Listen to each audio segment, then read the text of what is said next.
أشهد أن لا إله إلا الله وحده لا شريك له وأشهد أن محمدا عبده ورسوله أما بعد فأعوذ بالله من الشيطان الرجيم بسم الله الرحمن الرحيم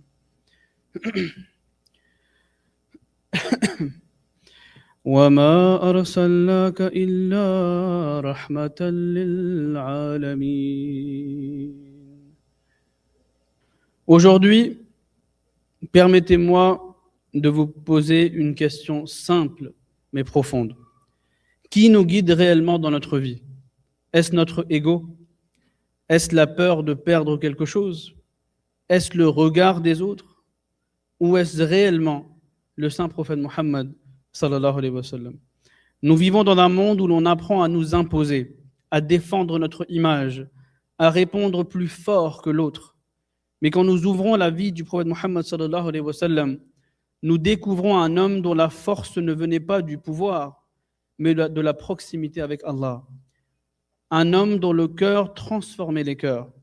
Et si aujourd'hui nos efforts spirituels faiblissent, si nos prières deviennent lourdes, si nos relations sont tendues, il faut avoir le courage de regarder à l'intérieur de nous-mêmes.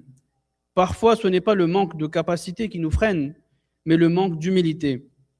Cette petite voix intérieure qui dit « Je sais déjà, on m'a déjà dit, je n'ai pas besoin qu'on me rappelle ». C'est exactement ce qui distinguait Abu Jahl, qui a fait montre de l'arrogance, de Abu Bakr as-Siddiq, radiyallahu ta'ala anhu, qui a montré l'humilité. Il y eut durant la vie du prophète sallallahu alayhi wa sallam un homme nommé Zayd bin Sana.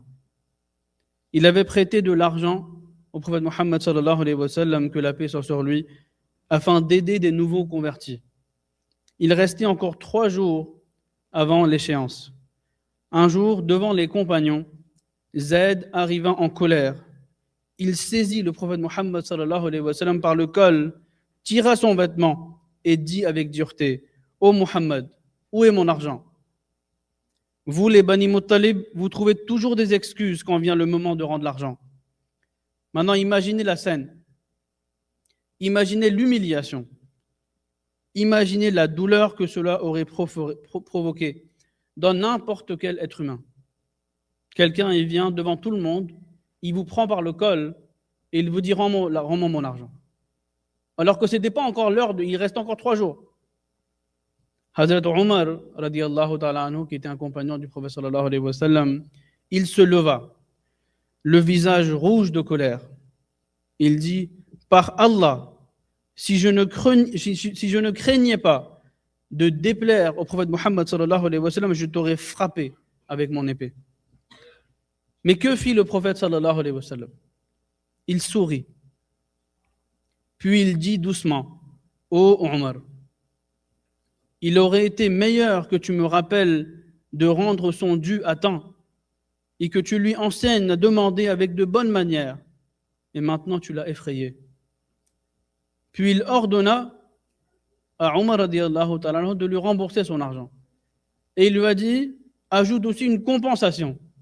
Et la compensation, c'était l'équivalent de 40 kilos de dattes que cette personne a eu en compensation. Ce n'est pas seulement une histoire, c'est une leçon pour nos vies. Combien de fois avons-nous voulu répondre durement? Combien de fois avons-nous voulu défendre notre honneur? Et combien de fois avons-nous perdu une âme alors que nous aurions pu la gagner? Nous vivons dans une époque où la valeur d'un être humain est trop souvent mesurée à son apparence. Une époque où l'on juge avant de connaître, où l'on scrolle avant d'écouter, où l'on like ou ignore en quelques secondes. Une époque où la beauté est retouchée, filtrée, marchandisée, et où ceux qui ne correspondent pas aux standards imposés deviennent invisibles. Dans ce monde-là, imaginons un instant le compagnon Zahir bin Haram radiyallahu ta'ala anhu parmi nous. Zahir radiyallahu ta'ala anhu ne serait peut-être pas un influenceur. Il n'aurait pas des photos retouchées sur Instagram. Il ne ferait pas la une des magazines. Il serait peut-être cet homme que l'on croise tous les jours sans vraiment le voir. Le travailleur discret, celui qui transpire pendant que d'autres se montrent, celui que personne ne complimente, celui que la société a classé comme sans valeur. À Médine, Zahir radiallahu ta'ala anhu vendait ses légumes au marché. Il était couvert de poussière et de sueur. Aux yeux du monde, rien d'extraordinaire. Mais aux yeux du saint prophète Muhammad sallallahu alayhi wa sallam, il était précieux. Un jour, le prophète sallallahu alayhi wa sallam, alors qu'il était dans le marché, plein de poussière, crasseux, en sueur, le prophète sallallahu alayhi wa sallam s'approcha de lui par derrière et posa ses mains bénies sur ses yeux. Donc il est arrivé par derrière et il a mis ses mains sur ses yeux. Et il lui a dit, qui est-ce? Zahir, quand il a vu, il a ressenti les mains du prophète sallam, il a commencé à toucher les mains du prophète sallam. Il a commencé à toucher le corps du prophète sallam. Et Zahir comprit immédiatement qui c'était. Il ne se dégagea pas. Il savoura cet instant, cet honneur silencieux. Lorsque le prophète sallallahu alayhi wa sallam se plaça devant lui en souriant, Zahir radiallahu ta'ala anhu dit avec une sincérité désarmante, il dit, ô messager d'Allah sallallahu alayhi wa sallam, je suis un homme sans valeur. Qui voudrait de moi à part toi? Mes chers frères et sœurs, combien de personnes aujourd'hui pensent exactement la même chose? Combien de jeunes détruisent leur estime d'eux-mêmes parce qu'ils ne correspondent pas aux critères imposés par les réseaux sociaux? Combien d'hommes et de femmes se sentent inutiles parce qu'ils ne sont pas assez beaux, pas assez populaires, pas assez visibles? Combien de cœurs sont brisés en silence pendant que le monde applaudit les apparences? Le prophète sallallahu alayhi wa sallam regarda son cher compagnon Zahir radiallahu ta'ala anhu, non pas avec les yeux du monde, mais avec le regard d'Allah, et lui répondit, aux yeux d'Allah, ta valeur est immense. Le prophète sallallahu alayhi wa sallam nous enseigne ici une leçon d'actualité brûlante. La dignité humaine ne réside pas dans le visage, le corps ou le statut social, mais dans le cœur et la relation avec Dieu. Dans une société qui valorise le paraître, le prophète sallallahu alayhi wa sallam valorisait l'être. Dans une société qui humilie les faibles, le prophète sallallahu alayhi wa sallam les élevait. Et dans une société qui oublie ceux qui ne brillent pas, le prophète sallallahu alayhi wa sallam allait vers eux en premier. Regardez au Québec, il y a 7 semaines, ils ont montré que 2 femmes, je pense dans les CHSLD, elles sont sorties dehors, 2 femmes âgées, et elles sont mortes dans le froid. On les a retrouvées après quelques heures. Il y avait un déneigeur qui est en train de déneiger et il a vu qu'il y a une femme qui est morte comme ça. Donc aujourd'hui, ces gens-là sont considérés comme des fardeaux dans la société. Donc on les planque dans des bâtiments. Et on pense que ces gens-là, qu'ils ont vécu toute leur vie, il leur reste maintenant quelques années, on pense que ces gens-là ont besoin de l'argent. Mais ils n'ont pas besoin de l'argent. Ils ont besoin de la chaleur humaine qui leur manque.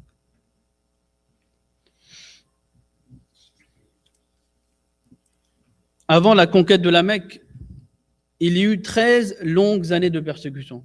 Donc quand le prophète sallallahu alayhi wa sallam s'est proclamé prophète, pendant 13 années, ils ont été persécutés. Les prophètes sallallahu alayhi wa sallam et ses compagnons furent humiliés, battus, boycottés, torturés, tués. À la Mecque, ils furent privés de droits. On les traita de menteurs, de fous, de sorciers. On plaça des immondices sur le dos du prophète sallallahu alayhi wa sallam pendant qu'il priait. On étouffa Bilal radiallahu ta'ala anhu sous des pierres brûlantes.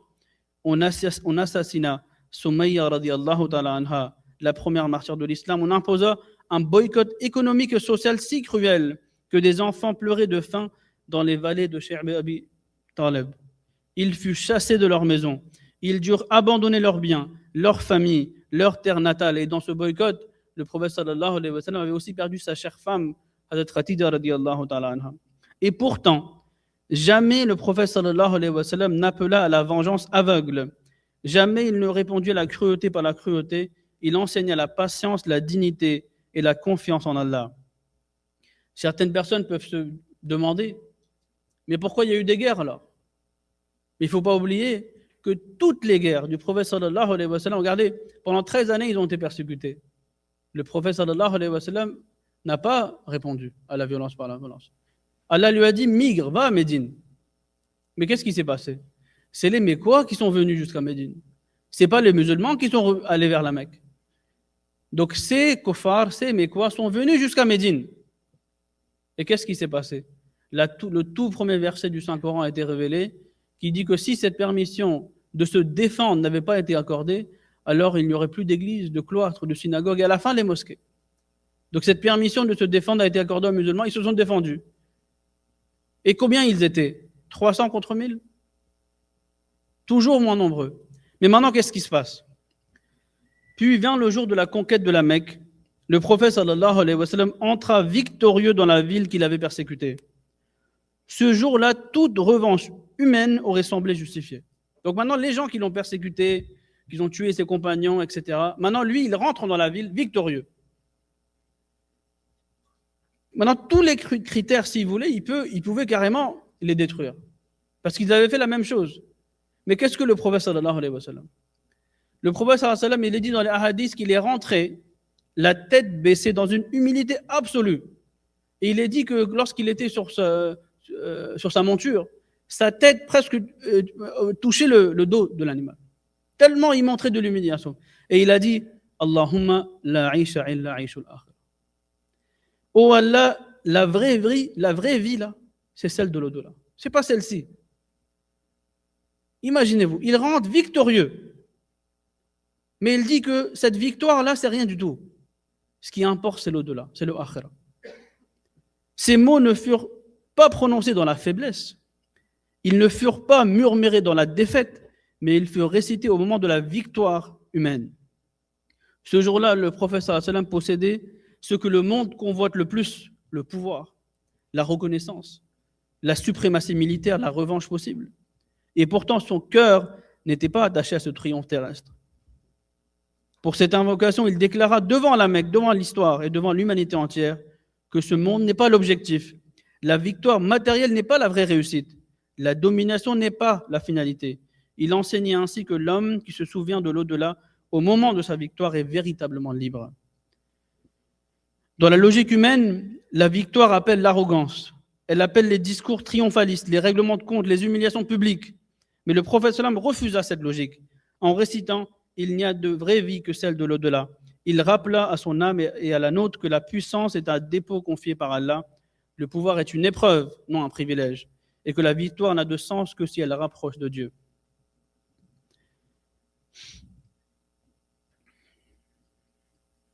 Et regardez les personnes qui les ont persécutés, qui ont persécuté les musulmans. Qu'est-ce que le prophète leur a dit? Il a dit,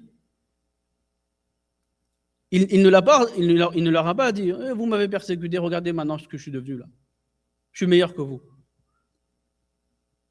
Il a dit, je ne suis pas venu ici pour vous écraser. Vous êtes libre. Je suis venu pour vous sauver. Ça, c'était le message du prophète sallallahu alayhi wa sallam. Vous savez que si on a une doléance envers quelqu'un et que voilà, vous avez gagné, voilà, regarde. Tu me regardais de travers là. Regarde, je suis devenu quoi. Mais le prophète sallallahu alayhi wa sallam n'a pas prononcé ce genre de paroles. Donc c'est ainsi que la Mecque fut conquise, non par l'épée, mais par un cœur entièrement tourné vers Allah et l'au-delà.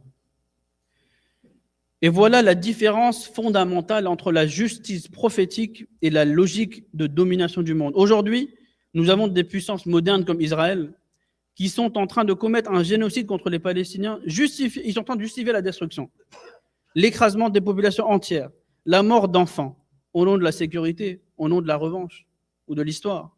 On bombarde, on affame, on rase, puis on parle de légitimité. Ce n'est pas la voix du prophète Mohammed sallallahu alayhi wa sallam. Et je peux vous dire que ce n'était pas la voix de Moussa alayhi wa sallam non plus, de Moïse alayhi wa sallam. Et ce n'était pas non plus la voix de Sayyidina Isa alayhi wa sallam.